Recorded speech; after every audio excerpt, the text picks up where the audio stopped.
E me diz, né, ter filhos é o sonho de muitos casais. Mas ultimamente o foco tem sido a carreira profissional. E esse desejo acaba sendo adiado, só mais lá pra frente, quando o casal tá mais velho, né, uma idade mais avançada. E conforme os anos vão passando, aumentam as dificuldades para engravidar. Para a mulher isso normalmente é um problema maior, né? Mas afinal, será que tem como preservarmos a fertilidade? Pois é, esse é o nosso tema do quadro Saúde em Foco.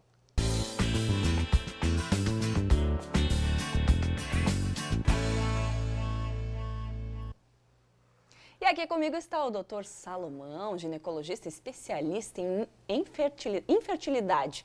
Dr. Salomão Nassis Filho, tudo bem? Doutor, seja bem-vindo. Tudo bom, é um prazer estar aqui informando mais um pouco sobre infertilidade conjugal. Exatamente, eu até me atrapalhei ali porque eu ia falar fertilidade, mas é infertilidade mesmo, né? O problema é a infertilidade. Olha, os dois, viu? Porque tanto faz falar fertilidade quanto a infertilidade. Vai depender de cada Nós estamos atrás da fertilidade. Se tem infertilidade, nós temos que tratá-la.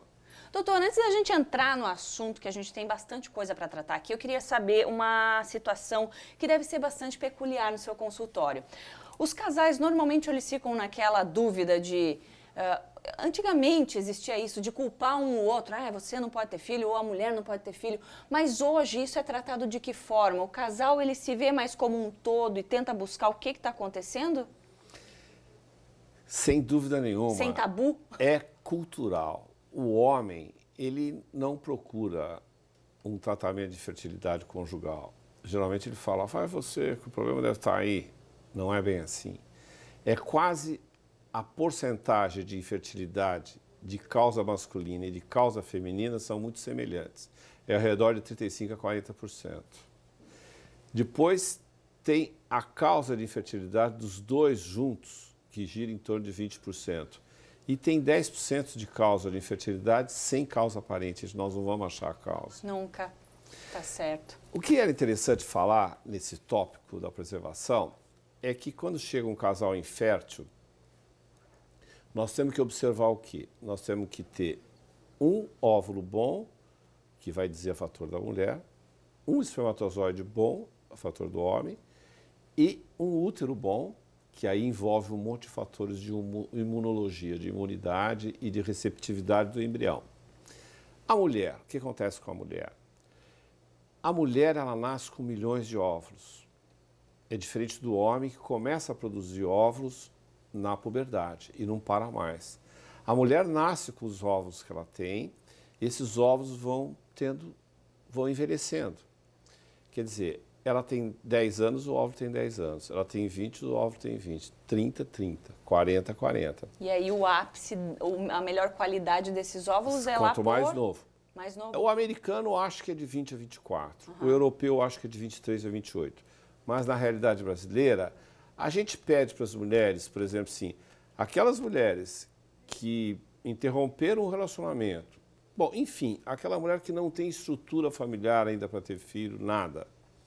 Aos 30, 32 anos de idade, é hora dela começar a pensar em preservar e congelar esses óvulos, se ela não tiver relacionamento nenhum. Por quê? Porque quando a idade do óvulo chega aos 35 anos de idade, a taxa de fertilidade cai muito. Tudo em medicina reprodutiva é estudado antes e após 35 anos. Vamos passar para o lado do homem agora.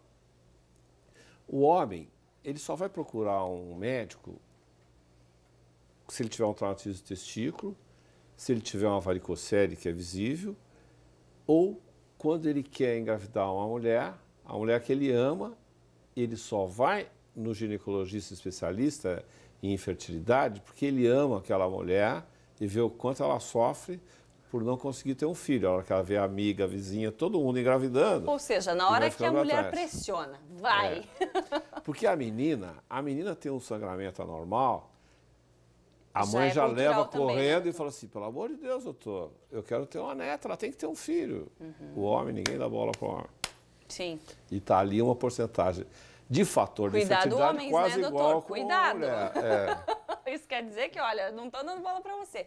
Mas, doutor, quando a gente fala em preservação da fertilidade, isso quer dizer fatores externos? A gente pode, de repente, manter esses óvulos e até os espermatozoides mais saudáveis durante a nossa vida, seja com hábitos? O que a gente pode fazer para que, mesmo com uma idade um pouco mais avançada, a gente consiga ainda ter um filho com uma idade mais tarde? Ó, eu tenho uma resposta boa e ruim. Vamos lá, vamos prestar atenção agora, né? Por quê? Porque nós não conseguimos fazer com que o tempo pare no envelhecimento do óvulo quando ele está dentro da mulher. Mas nós conseguimos fazer esse envelhecimento parar quando a gente retira os óvulos e os leva a menos 168 graus Celsius abaixo. Quer dizer, então, quando a gente fala nós paramos o envelhecimento dele ali. Não Quer dizer, existe daí a creme mulher... anti-ruga para o óvulo. Não, né? ali Porque nós paramos, rosto, daí ela vai ter... Ela não precisa se desesperar, ela vai procurar, achar naturalmente um novo relacionamento. Hoje em dia, o estilo de vida que você falou, quase todo mundo hoje faz a sua ginástica, tem um estilo, uma qualidade de vida saudável, uma alimentação saudável. Então, uma mulher hoje de 42, 45 anos de idade, ela organicamente é ótima. E se ela tem o óvulo dela congelado, ela vai ter uma gravidez boa, de sucesso, e vai conseguir ter um bebê na mão. Maravilha. Doutor, tem uma pergunta do nosso auditório virtual, vamos colocar na tela? A Luana mandou: tomar anticoncepcional ao longo dos anos pode prejudicar caso eu tenha vontade de engravidar? Nada. Isso até um tempo atrás, achavam que o anticoncepcional diminuía a taxa de gravidez. Superado, é mito.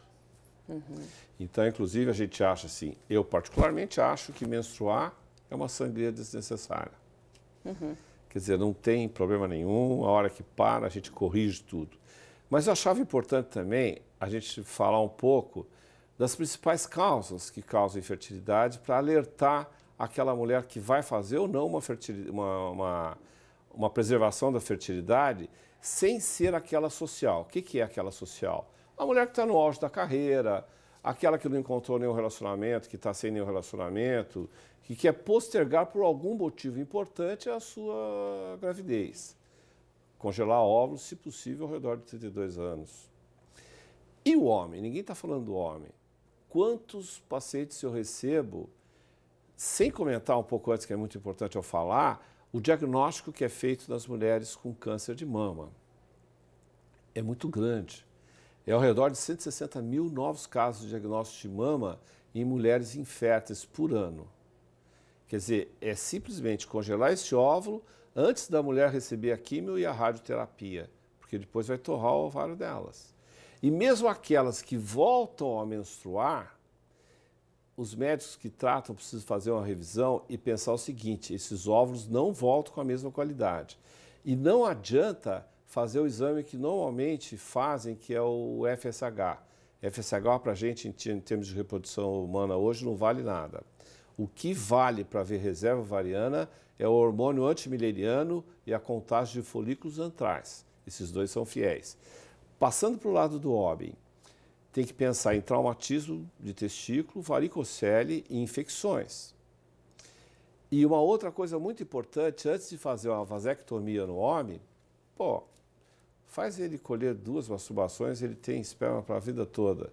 Porque muitas vasectomias que eu estou vendo, feitas em garoto de 22 anos, que parece que não vai existir uma separação, não vai existir uma morte de um cônjuge, não vai ter um novo relacionamento. A gente não sabe o que o futuro nos aguarda, preservar essa né? fertilidade do homem também. E falando em homem, doutor, é verdade que a frequência de ejaculações também ajuda na qualidade ou no número, enfim, dos espermatozoides para que esse homem não tenha o risco de ser infértil? Aí é uma historinha assim. É teoria?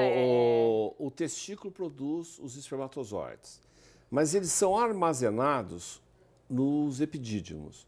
O epidídimo é um tubo fininho de 6 metros e que ele é enroladinho que nem um novelo. Então ali ele fica sofrendo o estresse oxidativo e ali acaba com o esperma. Quer dizer, jamais você faz um esperma com 7 dias, que nem se fazia antigamente. Tá? Não. Quanto mais novo o estudo do esperma, é melhor. E quanto maior jogar fora esses espermas que estão oxidando, é melhor. Quer dizer, o interessante é ter um esperma com uma certa... O normal do homem é ter 2 a 3 relações sexuais por semana. Então, se você fizer a cada 3 dias um espermograma, o tempo de 3 dias é um tempo bem recomendado. Apesar que a realidade do casal infértil é você ter noção do esperma dependendo da quantidade de relações que ele tem. Quer dizer, se o casal tem relações todo dia, é interessante você fazer o esperma de um dia.